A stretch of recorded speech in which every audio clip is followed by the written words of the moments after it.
The knock came just after midnight. Not the kind of polite knock you give when you visit someone. It was urgent, almost violent.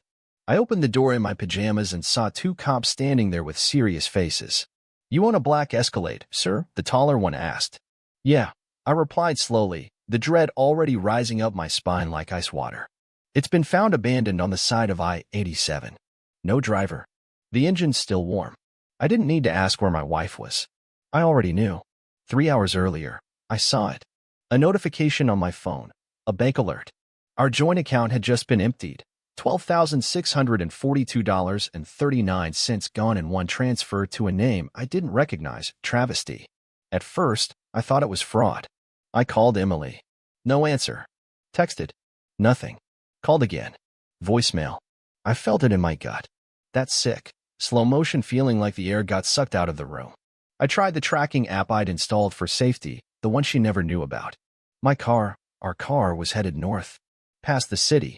Into the mountains. I called her again. Still no answer. So I sat. In the dark. On the couch. In silence. My 10-year-old son, Mason, came out rubbing his eyes. He saw the look on my face and didn't ask a thing. Just curled up next to me and whispered, "It's okay, Dad. I took care of it." At the time, I had no clue what he meant. I just held him. 3 days later, she called. Hysterical. Screaming. "Where's the money, Jason?" I let her shout. "Where is it? Travis is going insane. He says I lied to him, that the money was promised at." I hung up. Let me rewind a bit. My wife Emily used to be the kind of woman you write songs about. Blonde, legs for days, that fake laugh that made you feel like the funniest man alive. Everyone wanted her attention, and she soaked it up like sunlight. I thought I was the lucky one. I thought she picked me. But something shifted after her promotion at the marketing firm. She started coming home late, texting more, putting on perfume just to run to Target. Her eyes started glazing over when I talked, like I was a commercial break during her favorite show. And when I'd ask if everything was okay, she'd smirk. "Don't be insecure, Jason. You're acting like a little boy." Then came the coldness in bed, the excuses, the fake headaches. One night, she came home smelling like cologne that wasn't mine, the cheap, overpowering type. Travis, she'd later admit. He understands me. Understand this. She left me with $20,000 in debt. She took the car, the money, and walked out like I was some hotel she'd overstayed in. But the worst part? She didn't even say goodbye to Mason. Who does that? What kind of mother? And that's when Mason said those words again. "It's okay, Dad. I took care of it." So I asked. He grinned, this little mischievous smirk like I'd never seen before, and handed me her old iPad. Open to an email. Subject: urgent. Final warning before legal action. The email was sent to Emily's account from Travis's lawyer. Turns out, Mason had figured out her passwords months ago. He'd hacked into her email, locked her out, and forwarded the messages to me. Then, for good measure, he messaged Travis from her account. "Found out about the other guy. You can have her. I'm out." Oh, and the bank knows everything. Savage. My son, 10 years old, pulled off a move that belonged in a courtroom drama. And now she was spiraling. She thought Travis would be her golden ticket.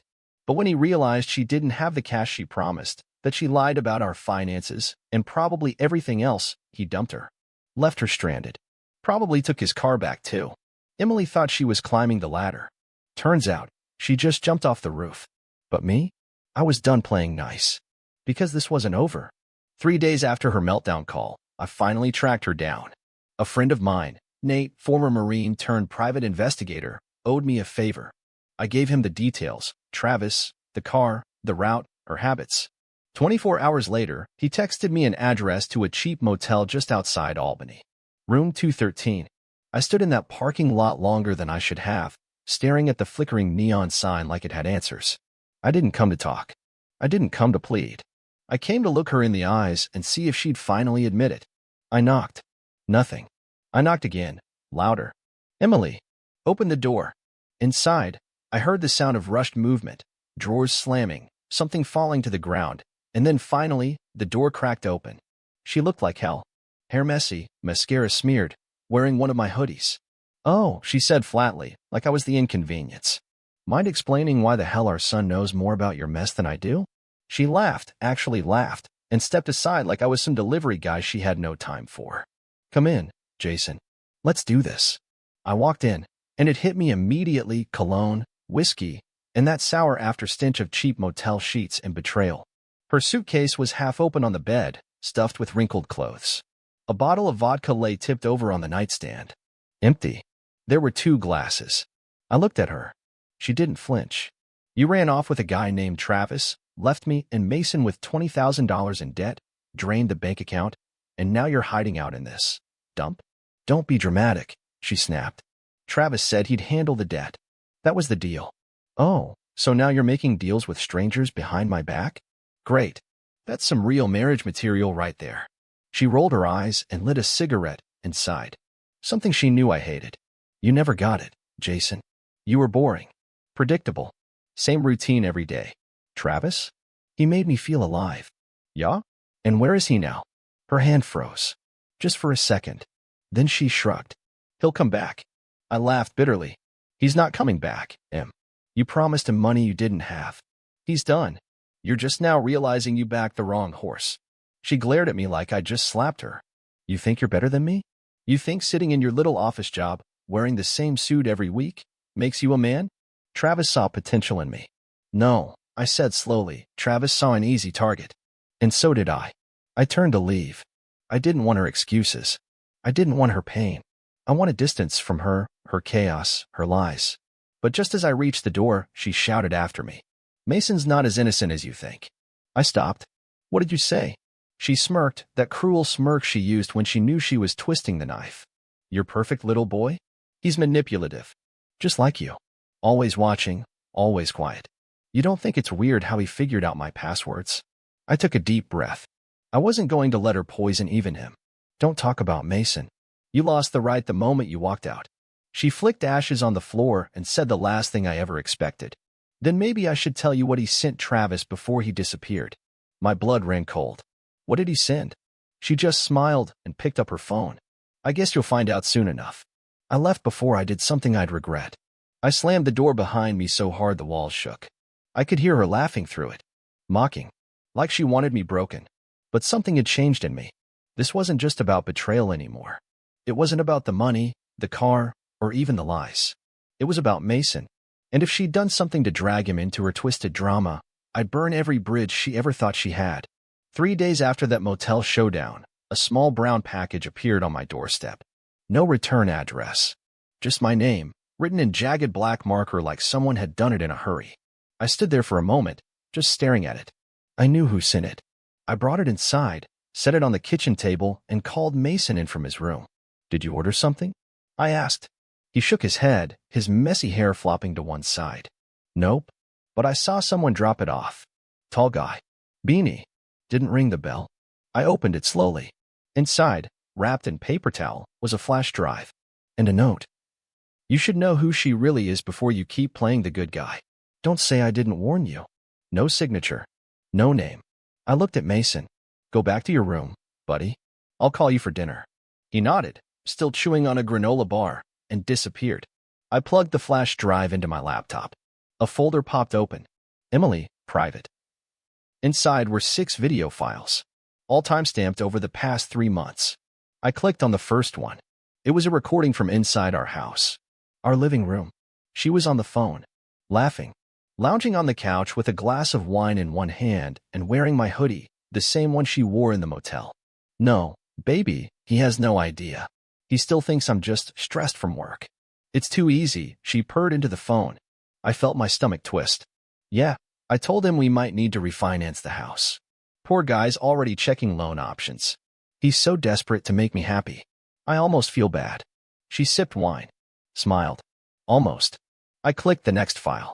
This time she was in the kitchen, talking to Travis. The camera angle was higher, like it was from a vent or corner. "We'll clean him out," she whispered. "Once that bonus clears, I'll move the funds. He won't even see it coming." Travis chuckled, wrapping his arm around her. "And then what?" he asked. "Then we disappear. File after file. Every one of them chipped away at my heart. Not because she cheated, I already knew that, but because of how cold she was about it. Calculated. Like it was just business. I don't know how long I sat there, eyes locked on the screen, my jaw clenched so hard I felt it in my ears. When I reached the final video, I paused before clicking. This one was titled, "The Kid." It showed Mason's room. He was sitting at his little desk, headphones on, working on a laptop. Emily entered, clearly drunk, and started yelling. "You think you're smart? Huh? Snooping through my phone? You don't get to spy on me, you little brat." Mason stood up, calm, brave. I could see the fear in his eyes, but he didn't flinch. "I'm not spying," he said. "I'm protecting Dad." She slapped the table so hard it knocked over his water bottle. "You're just like him. Pathetic. Always watching. Always judging." He didn't move. "Dad still loves you," he said quietly. "Even now." Emily froze. For a moment, her face flickered. Guilt? Shame? But then it twisted into something cruel. "That's his problem." She walked out and slammed the door. I sat there, shaking, hands balled into fists. How long had this been going on? How long had Mason known? How much had he endured, silently watching his mother morph into this stranger? I picked up the flash drive and stared at it like it might catch fire. She thought she was playing a game, but she forgot something. Mason wasn't just my son, he was hers too. And now, he was the one protecting me. I called Nate. "I need everything you can dig up on her. Every account, every message, every place she stayed in the past month." "You got it," he said. "You planning something?" I looked out the window, watching the sunset over a life I no longer recognized. "Oh, yeah," I said. "It's time I stopped playing nice." I knew I couldn't take her down in court, not the normal way. Emily was slippery, manipulative, and 2 steps ahead when it came to lies. But what she wasn't ready for was the one thing she underestimated the most: how much I'd changed. After I watched the last video, something inside me hardened. Not rage, that already came and went. Not sadness, that had been bled dry. No, this was clarity. Ice-cold clarity. The kind you get when there's nothing left to lose. Nate called the next morning. She's staying at a new Airbnb under a fake name. Used a prepaid card. But she's been texting someone using a burner phone. Travis? Nope. Another guy. Name's Dylan. Looks like she moved on again. Of course she did. I had Nate do something bold and perfectly legal. He helped me create a fake investment proposal. Something she wouldn't resist. Big money. Fast. Anonymous. I crafted an email from a fake investor offering her a massive payoff in exchange for helping facilitate a private real estate deal. The kind of too-good-to-be-true offer that Emily couldn't ignore. And it worked. She responded within an hour, already faking a new identity, Sophia Marks. Said she had connections, experience, and could move things discreetly. Disgusting. I told her Sophia had to meet in person. My investor, played by Nate, was only doing face-to-face business. She agreed. We picked the location carefully, a cozy cafe downtown with plenty of security cameras, public foot traffic, and, best of all, a private booth in the back. The day of the meeting, I sat at the far corner of the cafe in a hoodie and cap, watching everything through mirrored sunglasses. Nate was already there, playing the charming investor role like he was born for it. Emily strutted in like she owned the place, new dress, high heels, red lipstick. She smiled like she hadn't abandoned her son, destroyed a family, and stolen from the man who gave her everything. Nate stood, shook her hand, led her to the booth. I watched as she flirted, lied, pitched herself like a brand. Everything she said was being recorded. "I can keep things off the books," she said. "No trail. I've done this before." She wasn't even trying to hide who she really was anymore. That's how untouchable she felt. 10 minutes in, Nate asked her about previous clients. She dropped Travis's name like it was a badge of honor. "He got cold feet," she shrugged. "But I'm used to cleaning up messes." She laughed like she hadn't set fire to everything around her. And that's when I stood up. I walked toward them slowly. Emily spotted me about 3 steps away. Her face cracked, just for a second. Then, she smirked. "Well, look who decided to grow a pair." "Funny," I said, sliding into the booth beside Nate. "I could say the same about you. Except it's not guts, it's delusion." Nate pulled out a small recorder and placed it gently on the table. Emily froze. "What is this?" "Insurance," I said calmly. "For every lie. Every scam. Every time you used our son like a pawn." Her face turned pale. "You set me up?" "No, Emily," I said. "You set yourself up. I just held the mirror." She tried to grab the recorder. Nate's hand landed over it first. "Don't," he said quietly. People were starting to notice. Emily stood up, red-faced, trembling. "You think you can humiliate me? You have no idea what I've been through. What I sacrificed." I stood just inches from her. "No. You have no idea what we went through." "Me." Mason, you walked out on your own son and tried to bury me in debt for a man who didn't even stick around. And now you're playing international fixer for scraps? You're not a queen, Emily. You're just a gambler who ran out of chips. She stormed out, eyes wide with panic. But she didn't get far. Two men from the cafe, off-duty cops Nate had called in advance, followed her out. She wasn't being arrested. Not yet. But now we had leverage. And I wasn't going to waste it. The moment Emily stormed out of that cafe, everything shifted. She knew I had her cornered. And that made her dangerous. The next morning, I got an email from her lawyer. One sentence. My client is seeking full custody of Mason. I laughed. Out loud. Alone in the kitchen. She hadn't seen our son in weeks. Hadn't called. Hadn't sent a text or even asked if he needed anything. But now she wanted custody? Of the same boy she screamed at in his bedroom and left behind like yesterday's trash? But it wasn't about love. It was about control. Leverage. Image. She needed something to hold over me. So I lawyered up too. A woman named Sandra, sharp as a scalpel and twice as precise. She didn't smile much, and she didn't sugarcoat. She's not after Mason, Sandra said after reviewing everything. She's after your peace. Your sanity. The court won't hand full custody to a woman with her record, but it'll get messy before it gets clear. And it did. She came to the first hearing dressed like some Pinterest version of motherhood. Soft cardigan. Light makeup. Sad eyes. The victim. She cried when the judge asked why she hadn't seen Mason. I was scared, she said. He's been manipulated against me. I wanted to scream, but I stayed quiet. The judge looked unimpressed. Then came her boldest move. She handed over a letter. Said it was written by Mason. I read it in the hallway during recess. My stomach dropped. It was written in shaky handwriting, full of phrases like, I don't feel safe with Dad, and Mom always protected me. My fist clenched so tight my knuckles cracked. This wasn't Mason's voice. It wasn't even his writing. I showed it to Sandra. He didn't write this, I said. She forged it. I believe you, she said. But the court needs proof. That night, I sat with Mason in his room. He was building a Lego ship, calm-focused. But when I brought up the letter, his shoulders tensed. She said you made me write it, he said. Did you? No, he said quickly. She wrote it. She made me copy it once, a long time ago. But I didn't want to. She yelled. I cried. She said if I loved her, I'd do it. His eyes brimmed with tears he was trying to hide. She's not the same anymore, Dad. I hugged him tight, the kind of hug that says I'm still here. I always will be. We took the letter to a handwriting analyst. I even dug up old homework assignments, birthday cards, anything Mason had written. The results came back 2 days before the next hearing. The letter was a forgery. Sandra filed it immediately. The judge was not amused. Miss Collins, he said, turning to Emily with fire in his tone, this court will not tolerate fabricated evidence, especially when it involves a child. Emily looked stunned, but not ashamed. She looked angry, like Mason had betrayed her. The custody decision came quickly after that.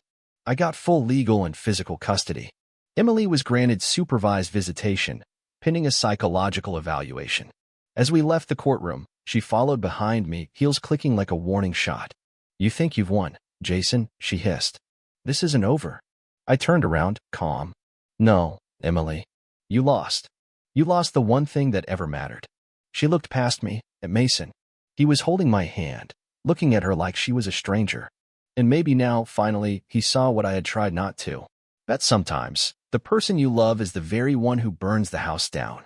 A week after the custody hearing, things were finally quiet. Too quiet. Mason was sleeping better. He'd stopped checking the front door every night like he used to. We even laughed again. Real laughs, not the forced kind you fake for your kid's sake.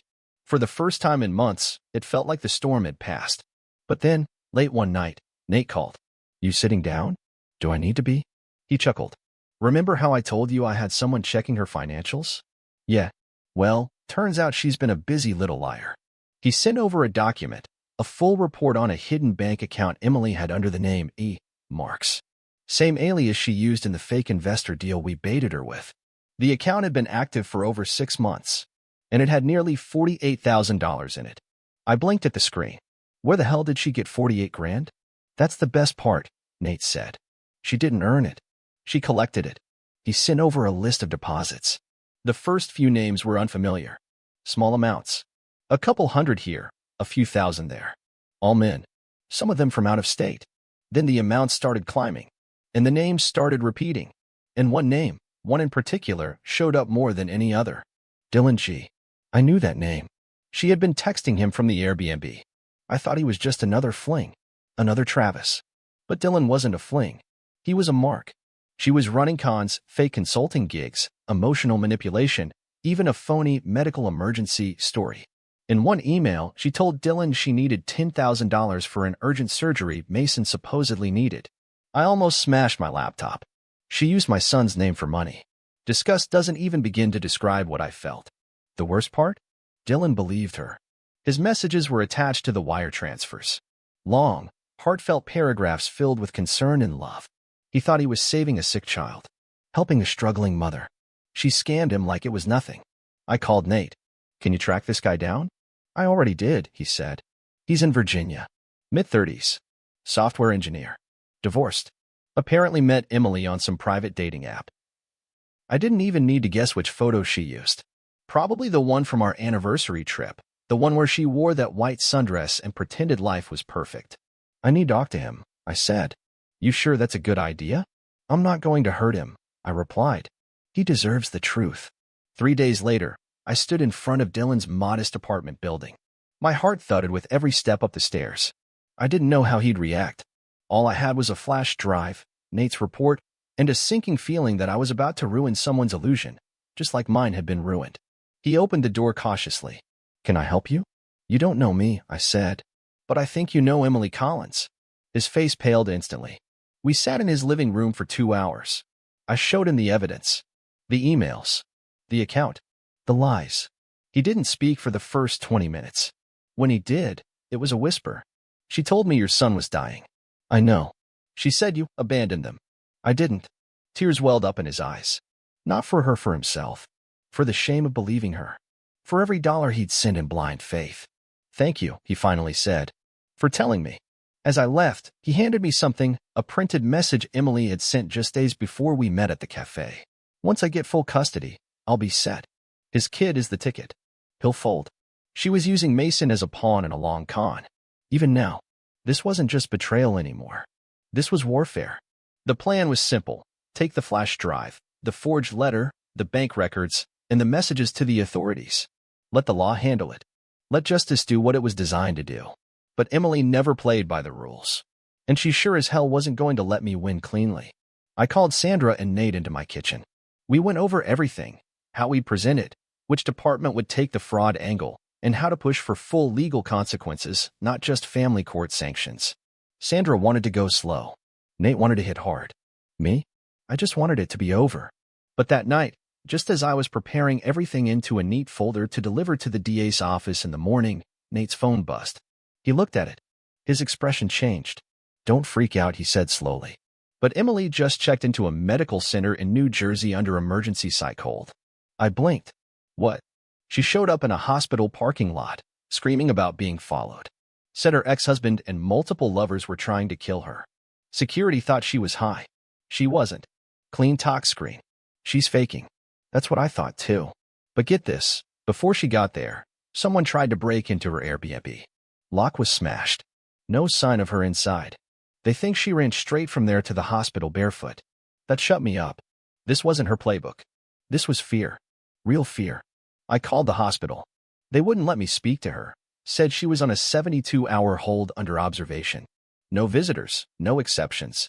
I told them I was her husband. They corrected me, ex-husband on paper. No contact on file. Fine. I didn't need to talk to her. But I needed answers. So Nate and I drove to the Airbnb. It was trashed. The front door was hanging off its hinges. The place smelled like cheap perfume and panic. On the floor, a broken wine glass, a smashed burner phone, and oddly, a man's watch. Expensive. Leather band. Monogrammed initials, TD. Travis Davis. He was back. But why? Nate moved fast, scanning the scene like he was back on deployment. This wasn't a robbery. Nothing's missing except her laptop and one bag. She was running, I said. From him. And he wasn't finished. We checked the surveillance cameras from a local corner store. One had a direct view of the Airbnb street. 2 hours before her hospital visit, a black Camaro pulled up to the curb. Out stepped Travis, same slick back hair, designer jacket, sunglasses at night. He stood outside for 15 minutes. Then he pounded on the door, kicked it in, and went inside. 7 minutes later, Emily burst out barefoot, sprinting down the sidewalk like hell was chasing her. He followed, but stopped at the edge of the street. He didn't run after her. He just watched. Then he turned around and calmly drove off. We rewound the footage. Watched it again. Same thing. Same cold expression.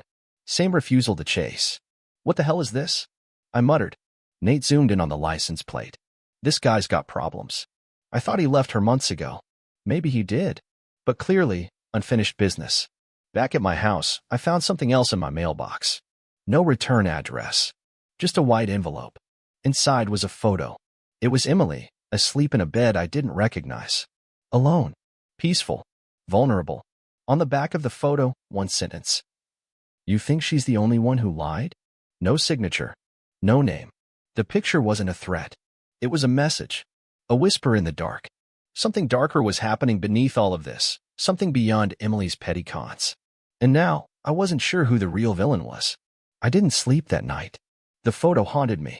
Not because of what it showed, but because of what it suggested. That Emily wasn't just a liar. That maybe she wasn't even the one pulling all the strings. That someone else had been watching, waiting, orchestrating. The next morning, I dropped Mason off at school like nothing had changed. I smiled, gave him a packed lunch, told him I'd be there at 3:30. But as he walked away, my heart felt heavier than ever. Because I knew what I was about to do could change everything. I called Nate. I need to find Travis. Today. I already did, he said. He's staying at a private apartment downtown. Leased under a shell company he set up 3 years ago. I paused. You think he's dangerous? I think he's worse, Nate said. I think he's smart.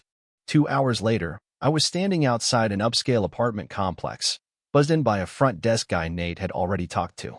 Unit 1204. Top floor. I knocked. No answer. I knocked again, louder. And then, the door opened. Travis stood there with the same smug face he wore in every surveillance clip. But his eyes were bloodshot. Something about him looked off. Like he was unraveling. Jason, he said with a twisted smile. I was wondering when you'd show. I want answers. He opened the door wider. You came all this way. Might as well get comfortable. I stepped inside, ready for a fight. But instead, I found a wall covered in photos. Emily. Me. Mason. Even Nate. Surveillance-style shots. Restaurant exits, parking lots, courtrooms. What the hell is this? This, Travis said, sipping whiskey like it was morning coffee, is the web your wife spun. I just kept track of the threads. She said you disappeared. Oh, I did, he said, chuckling. She ran her little game. Took my money. Lied about everything. But when I found out, I didn't get mad. He stepped closer. I got curious. He showed me a folder. Bank records. Offshore accounts. Transfers. Not just from Dylan or other men, but from me. Money Emily had rerouted through dummy charities, fake expenses, even our mortgage. You were being robbed long before she ran off, he said. I tried to warn her. Told her not to get greedy. But she wanted everything. She always does. I stared at him. Why are you telling me all this now? He walked to the window, looking out over the city like he owned it. Because she used me too. Promised me a life. Promised me we'd disappear together after we bled you dry. But then I found out she was doing the same thing to 3 other men. He turned back. So I played along. Watched. Waited. Then took back what she owed me. You broke into her Airbnb. Damn right I did. She had something of mine. Something I needed. What? Travis's face darkened. My name. She used it on a job in Dubai last year. Big scam. Got flagged internationally. I've been cleaning it up ever since. She's radioactive now. Even the criminals don't want her. I was speechless. She's not just a liar, he said. She's a walking implosion. Then he handed me a flash drive. What's this? Her full ledger. Names. Accounts. Everything she did. You take this to the right people, she won't be able to scam her way out of a parking ticket. I took it, unsure whether to thank him or punch him. As I turned to leave, he stopped me. You want advice, Jason? Not really. He smirked anyway. Don't waste your anger. Turn it into something useful. Me? I built an empire on pain. You? You're still trying to fix something that never loved you. I left without a word. Back home, I sat with that flash drive in my hand. The weight of it. The truth of it. Emily had destroyed our marriage, nearly ruined my finances, and tried to weaponize our son. But now, finally, I had the full picture. And I had a choice. Destroy her completely. Or walk away, knowing she'd already destroyed herself. I looked down the hallway at Mason's room. Heard him laughing softly through the door, playing a game. And I knew. The real victory wasn't revenge. It was protecting him. Keeping our life clean, stable, untouched by her chaos. So I burned the drive. She wasn't worth the fire it would start.